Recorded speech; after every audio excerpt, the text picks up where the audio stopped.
Promissory నోట్లు చాలా మంది ప్రామిసరీ నోట్ రాపించుకొని అమౌంట్ అనేది అప్పుగా ఇస్తారు.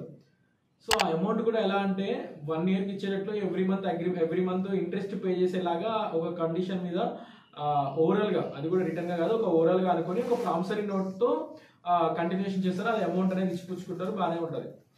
ఇంకొంతమంది అయితే అగ్రిమెంట్స్, అంటే ఏదైతే అగ్రిమెంట్ చేశాడు కదా దాన్ని సేల్ చేయాలి, ఇన్ కేసు రిజిస్ట్రేషన్కి రాకపోయినా ఏముందిలే నా పేరు మీద అగ్రిమెంట్ ఉంది కదా ఎందుకు అని చెప్పి అంతే ఆగిపోతూ ఉంటారు. వాళ్ళు ఎప్పుడైతే ఒక టైం పీరియడ్ దాటిన తర్వాత నువ్వేం చేసుకుంటావో చేసుకో, ఇన్ కేసు ప్రామిసరీ నోట్ రాశాడు అనుకోండి అప్పించిన వ్యక్తి, ఏం చేసుకుంటావో చేసుకో, నన్ను ఏం చేయలేవు నువ్వు అని చెప్పి ఎలా చేస్తుంటాడు. మిమ్మల్ని ఎప్పుడైతే అలా అన్నాడో తనకి ఈ కండిషన్ అనేది తెలుసు అనమాట. అది ఏంది అని అంటే యాక్చువల్గా ఇన్ కేస్ సివిల్ మ్యాటర్లో అయితే లిమిటేషన్ యాక్ట్ అని చెప్పి ఒక యాక్ట్ అనేది ఉంది. ఈ యాక్ట్ ప్రకారం 3 years వరకే టైం పీరియడ్ అని ఉంటుంది. ఒక అగ్రిమెంట్కి ఓన్లీ 3 years వరకే టైం పీరియడ్ ఉంటుంది. సో చాలా మంది ఎలా అంటే 3 years 5 days తర్వాత 3 years 3 days తర్వాత వాళ్ళు మన దగ్గరికి వస్తూ ఉంటారు. సో సార్ నాకు 3 years దాటిపోయింది, ఇప్పుడు ఏం చేసుకుంటూ చేసుకోవాలంటున్నాడు తను. సో ఈ 3 years లోపు దాకా, అంటే ఏదైతే 3 years లోపు తను ఏమంటాడు అంటే నేను ఇస్తా అన్నాడు. ఎప్పుడైతే 3 years దాటిందో దాని తర్వాత నేను ఇయ్యను, నువ్వేం చేసుకుంటావో చేసుకో, కోర్టుకు వెళ్తావా వెళ్ళు, లేకపోతే నువ్వు ఏం చేసుకుంటావో చేసుకో, ఇక్కడ కంప్లైంట్ ఇచ్చుకో అని చెప్పి ఇట్లాంటి వర్డ్స్ అనేది జారడం కానీ, లేదా మిమ్మల్ని హ్యూమిలేటివ్ చేస్తూ ఒక వర్డ్స్ అనేది జారడం కానీ, మిమ్మల్ని రెచ్చగొట్టే మాటలు అనేది మాట్లాడడం జరుగుతుంది. ఆ సిచ్యువేషన్స్లో మీరు అడ్వకేట్ దగ్గరికి అప్రోచ్ అవుతారు.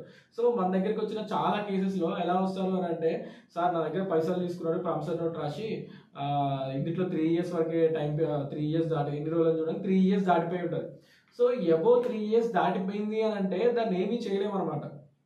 సో మోస్ట్ ఆఫ్ ద కేసెస్లో ఏదైతే డిలే పిటిషన్ వేసుకుంటామో ప్రాపర్ ఎవిడెన్స్ అనేది చూపించేసుకొని, ప్రాపర్ గ్రౌండ్ చూపించుకొని, in case delay petition through ఒకవేళ ఇన్ కేస్ పిటిషన్ యాక్సెప్ట్ అయిందంటే ఓకే. కొన్ని సిచ్యువేషన్స్లో అయితే కనీసం అసలు నెంబరింగ్ కూడా చేయరు, ఏదైతే ఆ సూట్ యాక్సెప్ట్ చేయరు. అండ్ అదే కాక జడ్జి ఒకవేళ బెంచ్ మీద పెట్టినా కూడా ఆ సూట్ అనేది రిజెక్ట్ చేయడం జరుగుతుంది. అండ్ అదే కాకుండా ఇది ఏదైతే రిజిస్ట్రేషన్ చేసుకున్న అగ్రిమెంట్లు కూడా అంతే. ఏదైతే ఒక అగ్రిమెంట్ అనేది రాసుకుంటారు, బట్ దానికి రిజిస్ట్రేషన్ కానీ ఏది చేయించకుండా దాన్ని అంతే వదిలేస్తూ ఉంటారు అనమాట. ఒక ప్రాపర్టీని మీ పేరు మీద రాస్తాడు, మీకు ఇస్తా అమౌంట్ అని చెప్తాడు, ఆ ప్రాపర్టీని రాసి మీ దగ్గర నుంచి అమౌంట్ తీసుకుంటాడు, బట్ దాని రిజిస్ట్రేషన్ అనేది చేయడు. అలా అగ్రిమెంట్లు అనేది ఎంతమందికైనా చేసుకోవచ్చు. ఎందుకు అని అంటే అది ఏదైతే రిజిస్ట్రేషన్ కాదు, బట్ ఇట్లాంటి యాక్టివిటీస్ అనేది ఇల్లీగల్ సార్.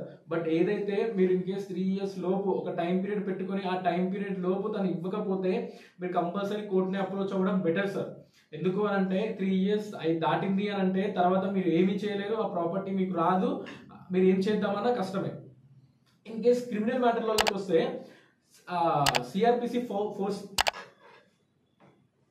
అండ్ క్రిమినల్ మ్యాటర్స్లోకి వస్తే సిఆర్పిసి 468 సిఆర్పిసి బేస్ చేసుకొని 468 క్లియర్గా చెప్తుంది సార్. ఏమన్నా అఫెన్స్ జరిగిన సిచ్యువేషన్స్లో 3 years వరకే టైం పీరియడ్ ఉంటుంది. అట్లాంటి వాటిల్లో అయినా అంటే ఇక్కడ ఎవరినైనా రేప్ చేసిన తరువాత 3 years తర్వాత వెళ్ళి కంప్లైంట్ పెడతా అంటే ఆ కంప్లైంట్ అనేది యాక్సెప్ట్ చేస్తారు. మినిమం 1 year అయితేనే ప్రెసిడెంట్ యాక్సెప్ట్ చేయలేని సిచ్యువేషన్స్లో ఉన్నారు. నువ్వు 1 year దాకా ఏం చేసావు, రేపు ఎప్పుడో 1 year బ్యాక్ జరిగింది అని అంటే ఇప్పుడు వస్తున్నావా నువ్వు అని చెప్పి క్వశ్చన్స్ చేసే సిచ్యువేషన్ అయింది ఇప్పుడు. సో ఇక్కడ క్రిమినల్ యాక్ట్ కూడా ఏదైతే లిమిటేషన్ యాక్ట్ అనేది ఉంది సార్, క్రిమినల్ యాక్ట్ కూడా ఒక లిమిటేషన్ అనేది ఉంది. ఇక్కడ సివిల్ మ్యాటర్ కైనా 3 years time period and also criminal matters కైనా కూడా 3 years అనేది లిమిటేషన్ పీరియడ్ ఉంది సార్. ఈ లిమిటేషన్ పీరియడ్ దాటింది అని అంటే ఎవరు ఏం చేయలేరు. చెప్పాను కదా, ఇలా రేప్ చేశారు అని చెప్పి పోలీస్ స్టేషన్కి వెళ్ళి 3 years తర్వాత కంప్లైంట్ పెడతానంటే తీసుకోడు, ప్రైవేట్ కంప్లైంట్ వేసినా తీసుకోడు. ఎందుకు అని అంటే టైం పీరియడ్ అనేది జ్యుడిషియరీ ప్రకారం ఏదైతే ఒక లా అనేది ఉంది, ఆ లా ప్రకారం ఒక 3 years బేస్ చేసుకుని ఈ లా మీదే జ్యుడిషియరీ నడుస్తుంది. సో ఆ లాలో క్లియర్గా మెన్షన్ చేసి ఉంది ఎట్లాంటి యాక్టివిటీస్ అయినా, ఎట్లాంటి ప్రైమ్ ఆఫ్ సిచ్యువేషన్ అయినా 3 years లోపే కంప్లైంట్ రైజ్ చేయాలి. బికాజ్ ఇప్పుడున్న సిచ్యువేషన్స్లో 1 year 1 month ఉంటేనే కేసెస్ అనేది తీసుకోవట్లేదు. లాస్ట్ మంత్ అయితే ఈ మంత్ దాకా ఏం చేసావు, 1 month ఏం చేసావు అని చెప్పి కేసెస్ తీసుకొని లేని సిచ్యువేషన్స్లో మనం ఉన్నాం. సో ఇట్లాంటి సిచ్యువేషన్లో ఒక ఇన్సిడెంట్ అయింది అని అంటే ముందే అలర్ట్ అయ్యి చాలా కంప్లైంట్ అనేది రేజ్ చేయడం బెటర్. చాలా మంది అనుకుంటారు అడ్వకేట్కి ఫీజు ఇవ్వడం వల్ల అడ్వకేట్కి ఫీజు ఇవ్వాలా, ఇవన్నీ ఇవ్వాలా, బర్డెన్ అయిపోతుంది, ఇవన్నీ ఆలోచిస్తారు. కానీ ఏదైతే ఒక ప్రాపర్టీ పోతుంది లేదా ఒక అమౌంట్ అనేది వాడికి అప్పుగా ఇచ్చామో ఆ ప్రాపర్టీ పోతుంది అని చెప్పి ఎవరు ఆలోచించరు. బట్ నేను ఎస్పెషల్లీ ఎందుకు చెప్తున్నాను అని అంటే ఏదైతే ప్రెసెంట్ ఉన్న సిచ్యువేషన్లో మోస్ట్ ఆఫ్ ద కేసెస్ నా దగ్గరికి వచ్చిన ఇలాంటివే ఉన్నాయి సార్. ఏదైతే ప్రామిసరీ నోట్ తీసుకొని వస్తారో అయిపోయింది 3 years 5 days తర్వాత వాడు రియాక్ట్ అయిపోతాడు. నేను ఏం చేసుకుంటావు చేసుకో, సివిల్ కేసెస్ ఏసెస్ఐ అది ఇది అని చెప్పగానే అడ్వకేట్ దగ్గరికి పరిగెత్తుకుంటూ వస్తారు. మాలాంటి వాళ్ళ దగ్గరికి చూడగానే 3 years 5 days మనం ఏం చేయలేము. సరే ట్రై చేస్తా అని చెప్పి ఒక delay petition condone delay petition through move చేస్తాం. ఒకవేళ యాక్సెప్ట్ అయింది అని అంటే నీ లక్, యాక్సెప్ట్ అవ్వలేదు అంటే నీ బ్యాడ్ లక్కే. సో అందుకే నేను ఏం చెప్తున్నానంటే ఒక సిచ్యువేషన్ అయిన వెంటనే అలర్ట్ అయ్యి చేసుకోండి. లేదా ఇట్లాంటి సిచ్యువేషన్లో ఏదైతే ప్రామిసరీ నోట్లు చాలా మంది డేట్లు వేయకుండా ఎంటీ ప్రామిసరీ నోట్ అనేది రాపించుకోవడం జరుగుతుంది. సో అది కూడా డేంజరే.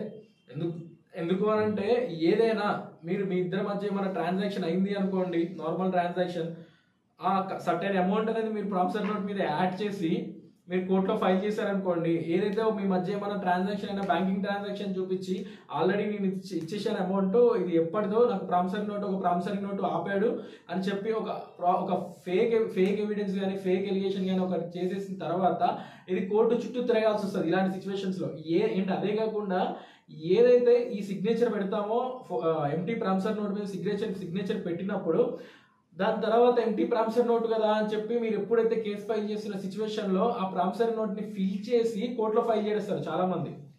అది అడ్వకేట్కి ఏం చెప్పరు. సో అట్లాంటి సిచ్యువేషన్స్లో కూడా ఆ అవతల పర్సన్ ఇన్ కేస్ ఫోరెన్సిక్ ల్యాబ్కి పంపిద్దామని ఒక పిటిషన్ వేసుకుంటే అది ఫోరెన్సిక్ ల్యాబ్కి వెళ్ళింది అని అంటే మ్యాక్సిమం ఆఫ్ ద కేసెస్లో సూట్ డిస్మిస్ అయ్యే ఛాన్సెస్ కూడా ఉంటాయి ఇట్లాంటి సిచ్యువేషన్స్లో. ఇలా ఫాలో అయితే మీకు బెస్ట్ థింగ్ సార్.